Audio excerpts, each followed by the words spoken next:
ಇನ್ನು ಕರ್ನಾಟಕದಲ್ಲಿ ಅಲ್ಲಲ್ಲಿ ಮಳೆಯಾಗ್ತಿದೆ. ಆದರೆ ಮಹಾರಾಷ್ಟ್ರ, ಗುಜರಾತ್, ಜಮ್ಮು ಕಾಶ್ಮೀರ, ಅರುಣಾಚಲದಲ್ಲಿ ಮಳೆ ಊರೂರನ್ನೇ ಮುಳುಗಿಸ್ತಾ ಇದೆ. ಮಹಾರಾಷ್ಟ್ರದಲ್ಲಿ, ಅದರಲ್ಲೂ ಮುಂಬೈ ಭಾಗದಲ್ಲಿ ಸಿಕ್ಕಾಪಟ್ಟೆ ಮಳೆ ಸುರಿತಿದೆ.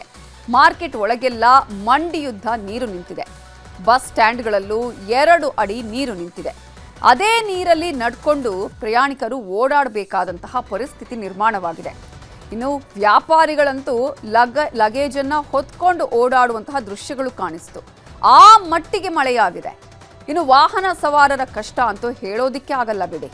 ಇನ್ನು ಮುಂಬೈನಂತಹ ಮಹಾನಗರದಲ್ಲಿ ರಣ ಮಳೆಯಿಂದ ಕಿಲೋಮೀಟರ್ ಗಟ್ಟಲೆ ಟ್ರಾಫಿಕ್ ಜಾಮ್ ಆಗಿದೆ.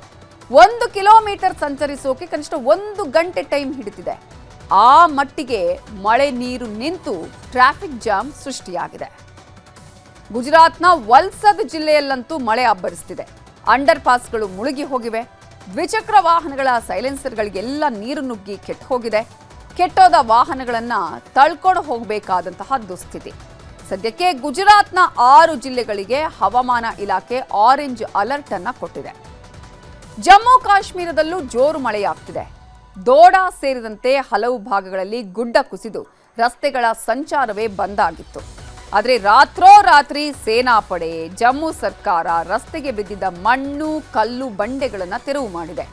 ಈಗ ಬೆಟ್ಟ ಗುಡ್ಡ ಕುಸಿದು ರಸ್ತೆಗಳೆಲ್ಲವೂ ಕೆಸರುಮಯವಾಗಿದ್ದು ವಾಹನಗಳ ಓಡಾಟಕ್ಕೂ ಕಿರಿಕಿರಿಯಾಗ್ತಾ ಇದೆ.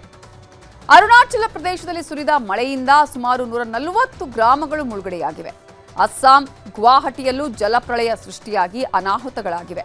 ಇವತ್ತು ಕೇಂದ್ರ ಸಚಿವರಾದ ಕಿರಣ್ ರಿಜಿಜು ಮತ್ತು ಶಿವರಾಜ್ ಸಿಂಗ್ ಚೌಹಾಣ್ ವೈಮಾನಿಕ ಸಮೀಕ್ಷೆಯನ್ನ ನಡೆಸಿ ಪ್ರವಾಹದಿಂದ ಆಗಿರುವ ನಷ್ಟದ ಬಗ್ಗೆ ವರದಿಯನ್ನ ಪಡ್ಕೊಂಡ್ರು. ಆಮೇಲೆ ಸಂತ್ರಸ್ತರನ್ನು ಭೇಟಿಯಾಗಿ ಸರ್ಕಾರ ಕಲ್ಪಿಸಿರುವ ವ್ಯವಸ್ಥೆಗಳ ಬಗ್ಗೆ ಮಾಹಿತಿ ಪಡ್ಕೊಂಡ್ರು. ಉತ್ತರ ಭಾರತದಲ್ಲಿ ಮಳೆ ಅಬ್ಬರಿಸ್ತಿದೆ ನಿಜ. ಆದರೆ ದಕ್ಷಿಣ ಕನ್ನಡ, ಉಡುಪಿ ಭಾಗದಲ್ಲಿ ಮಳೆ ಆಗ್ತಿರೋದು ಬಿಟ್ರೆ ರಾಜ್ಯದಲ್ಲಿ ಬಹುತೇಕ ಜಿಲ್ಲೆಗಳಲ್ಲಿ ಮಳೆನೇ ಬರ್ತಿಲ್ಲ. ಡ್ಯಾಂಗಳೆಲ್ಲ ಖಾಲಿಯಾಗಿವೆ. ಸೊ ಒಂದ್ ಕಡೆ ಮಳೆ ಇಲ್ಲ, ಮತ್ತೊಂದು ಕಡೆ ಬರದ ಪರಿಸ್ಥಿತಿ ನಿರ್ಮಾಣ ಆಗ್ತಾ ಇದೆ. ಆದರೆ ಇವೆಲ್ಲದರ ಮಧ್ಯೆ ರಾಜ್ಯದಲ್ಲಿ ಡಿಕೆ ಶಿವಕುಮಾರ್ ಸರ್ಕಾರದ ಸಂಪುಟ ವಿಸ್ತರಣೆಗೆ ಮುಹೂರ್ತ ಫಿಕ್ಸ್ ಆಗ್ತಿದೆ. ನಾಳೆ ಮುಖ್ಯಮಂತ್ರಿ ಡಿಕೆ ಶಿವಕುಮಾರ್ ದೆಹಲಿಗೆ ಹೋಗ್ತಾ ಇದ್ದಾರೆ. ಯುರೋಪ್ ಪ್ರವಾಸ ಮುಗಿಸಿ ನಾಳೆ ರಾಹುಲ್ ಗಾಂಧಿ ದೆಹಲಿಗೆ ವಾಪಸ್ ಬರ್ತಿದ್ದಾರೆ. ನಾಳೆಯೇ ಡಿಕೆ ಶಿವಕುಮಾರ್ ಕೂಡ ದೆಹಲಿಗೆ ಹೋಗ್ತಿದ್ದು ರಾಜ್ಯ ಉಸ್ತುವಾರಿಗಳ ಜೊತೆಗೆ ಮೊದಲ ಸುತ್ತಿನ ಸಭೆ ನಡೆಸುತ್ತಾರೆ. ನಾಡಿದ್ದು ರಾಹುಲ್ ಗಾಂಧಿ ಅವರನ್ನ ಭೇಟಿ ಮಾಡಿ ಸಂಪುಟ ವಿಸ್ತರಣೆಗೆ ರೆಡಿಯಾಗಿರುವ ಪಟ್ಟಿಯನ್ನ ಕೊಡ್ತಾರೆ. ರಾಹುಲ್ ಗಾಂಧಿ ಅಂಕಿತ ಹಾಕಿದರೆ ಮುಂದಿನ ವಾರದಲ್ಲೇ ಸಂಪುಟ ವಿಸ್ತರಣೆ ಆಗಲಿದೆ. ಅದರ ಜೊತೆಗೆ ನಾಳೆ ಸಚಿವ ಸಂಪುಟ ಸಭೆಯನ್ನು ಕೂಡ ಡಿಕೆ ಶಿವಕುಮಾರ್ ನಡೆಸಲಿದ್ದಾರೆ. ಸಂಪುಟ ವಿಸ್ತರಣೆಯ ಬಗ್ಗೆ ಮಾಹಿತಿಯನ್ನ ನೀಡಲಿದ್ದಾರೆ ಸಿಎಂ. ಬಳಿಕ ನಾಳೆ ಸಂಜೆ ಮೇಲೆ ದೆಹಲಿಗೆ ಡಿಕೆ ಶಿವಕುಮಾರ್ ಅವರು ಪಯಣ ಬೆಳೆಸುತ್ತಾರೆ. ಇತ್ತ ಸಿದ್ದರಾಮಯ್ಯ ಭೇಟಿಯಾಗಿರುವ ಅವರ ಆಪ್ತ ಶಾಸಕರು ಹೈಕಮಾಂಡ್ ಮೂಲಕ ನಮಗೆ ಸಚಿವ ಸ್ಥಾನ ಕೊಡಿಸಿ ಅಂತ ಹೇಳಿ ಸಿದ್ದರಾಮಯ್ಯ ಅವರಲ್ಲಿ ಮನವಿಯನ್ನ ಮಾಡಿಕೊಂಡಿದ್ದಾರೆ. ಒಟ್ಟು ಇನ್ನಿರೋದು ಕೇವಲ 20 ಸ್ಥಾನಗಳು. ಅದರಲ್ಲಿ 18ರಿಂದ 19 ಸ್ಥಾನಗಳನ್ನ ಭರ್ತಿ ಮಾಡಿ 1 ಅಥವಾ 2 ಸಚಿವ ಸ್ಥಾನವನ್ನ ಖಾಲಿ ಇಡುವಂತಹ ಸಾಧ್ಯತೆಗಳು ಕೂಡ ಇದೆ.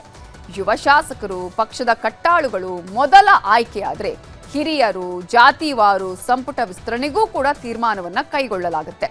ಸೊ ಎಲ್ಲ ಓಕೆ ಆದ್ರೆ ಜುಲೈ 8 ಅಥವಾ 9ಕ್ಕೆ ಸಂಪುಟ ವಿಸ್ತರಣೆ ಆಗುವುದು ಗ್ಯಾರಂಟಿ ಆಗುತ್ತೆ. ಇನ್ನು ಬರೋಬ್ಬರಿ 4 ತಿಂಗಳ ಬಳಿಕ ದೇಶದಲ್ಲಿ ಬೆಲೆ ಇಳಿಕೆಯ ಭರವಸೆ ಹುಟ್ಟುಕೊಂಡಿದೆ. ಕೇಂದ್ರ ಸರ್ಕಾರ ವಾಣಿಜ್ಯ ಸಿಲಿಂಡರ್ಗಳ ಬೆಲೆಯನ್ನ ಕಡಿಮೆ ಮಾಡಿದೆ. ಅಷ್ಟೇ ಅಲ್ಲ, ಖಾಸಗಿ ತೈಲ ಕಂಪನಿಗಳು ಪೆಟ್ರೋಲ್, ಡೀಸೆಲ್ ಬೆಲೆಯನ್ನ ಇವತ್ತು ಇಳಿಕೆ ಮಾಡಿವೆ. ಖಾಸಗಿ ಇಂಧನ ಕಂಪನಿಯಾಗಿರುವ ನಯಾರಾ ಎನರ್ಜಿ ತೈಲ ಕಂಪನಿ ಪೆಟ್ರೋಲ್ ಮೇಲೆ ಲೀಟರ್ಗೆ 5 ರೂಪಾಯಿ, ಹಾಗೆಯೇ ಡೀಸೆಲ್ ಬೆಲೆಯನ್ನ ಲೀಟರ್ಗೆ 3 ರೂಪಾಯಿ ಇಳಿಕೆ ಮಾಡಿದೆ. ಮತ್ತೊಂದು ಕಡೆ ಕೇಂದ್ರ ಸರ್ಕಾರ 19 ಕೆಜಿಯ ವಾಣಿಜ್ಯ ಸಿಲಿಂಡರ್ ಬೆಲೆಯನ್ನೂ ಇಳಿಕೆ ಮಾಡಿದೆ. ಈ ಬೆಲೆ ಇಳಿಕೆ ನಿರ್ಧಾರ ಗ್ರಾಹಕರಲ್ಲಿ ಹೊಸ ಭರವಸೆಯನ್ನ ಹುಟ್ಟುಹಾಕಿದೆ. ಸರ್ಕಾರಿ ಸ್ವಾಮ್ಯದ ತೈಲ ಮಾರುಕಟ್ಟೆ ಕಂಪನಿಗಳು ಚಿಲ್ಲರೆ ಇಂಧನ ಬೆಲೆಗಳನ್ನು ಇಳಿಕೆ ಮಾಡಬಹುದು ಅನ್ನುವ ನಿರೀಕ್ಷೆ ಕೂಡ ಹೆಚ್ಚಾಗಿದೆ. ಇನ್ನು ಬೆಲೆ ಇಳಿಕೆ ನಿನ್ನೆ ಎಷ್ಟಿತ್ತು, ಇವತ್ತೆಷ್ಟಿತ್ತು ಅಂತ ನಾವು ನೋಡ್ತಾ ಹೋಗೋದಾದ್ರೆ ನಯಾರಾ ಪೆಟ್ರೋಲ್ನಲ್ಲಿ 116 ಲೀಟರಿಗೆ ಆದರೆ ಇವತ್ತು 111 ರೂಪಾಯಿ. ಅದೇ ರೀತಿಯಾಗಿ ನಯಾರಾ ಡೀಸೆಲ್ನ ಬೆಲೆ ನಿನ್ನೆ 101 ರೂಪಾಯಿ ಆಗಿದ್ರೆ ಇವತ್ತು 96 ರೂಪಾಯಿ ಆಗಿದೆ.